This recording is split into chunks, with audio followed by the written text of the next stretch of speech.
What causes false H. pylori test results?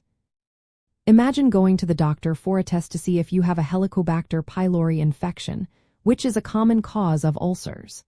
But sometimes, the test results can be misleading, showing you have the bacteria when you actually don't, or missing it when you do.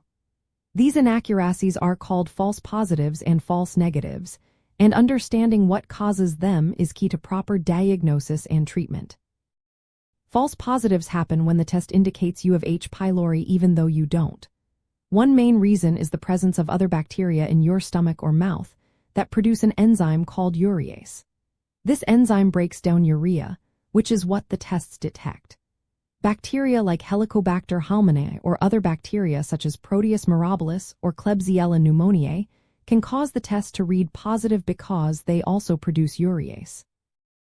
If you have low stomach acid or conditions like atrophic gastritis, these bacteria can colonize your stomach more easily, increasing the chance of a false positive. Another factor is the timing of the test. For breath tests, collecting the sample too early or too late after you drink the urea solution can lead to inaccurate results. If the sample is taken outside the recommended window, it might pick up urease activity from bacteria other than H. pylori. Recent use of medications like antibiotics, bismuth compounds, or proton pump inhibitors can also affect the test. While these drugs are more known for causing false negatives by suppressing bacteria, residual urease activity from other bacteria can sometimes cause false positives if the bacteria are still present. Testing methods like serology, which look for antibodies, can also produce false positives. Antibodies can stay in your blood long after the infection is gone, making it seem like you still have H. pylori even if you don't. This is especially true in populations where the bacteria are less common.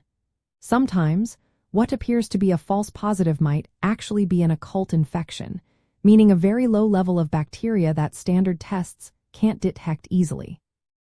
To avoid these issues, doctors recommend stopping medications like antibiotics, bismuth, and proton pump inhibitors at least 2 weeks before testing.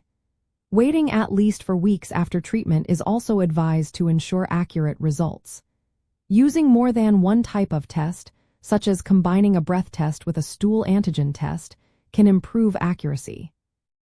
It's also important for your healthcare provider to interpret test results in the context of your symptoms and medical history, especially if you have conditions like atrophic gastritis or are on acid-suppressing medications. In summary, false positive H. pylori test results can be caused by other urease-producing bacteria, improper timing of the test, recent medication use, and certain stomach conditions. Proper preparation, timing, and choosing the right testing method are essential to get an accurate diagnosis. Always consult with your healthcare professional for personalized advice and to interpret your test results correctly.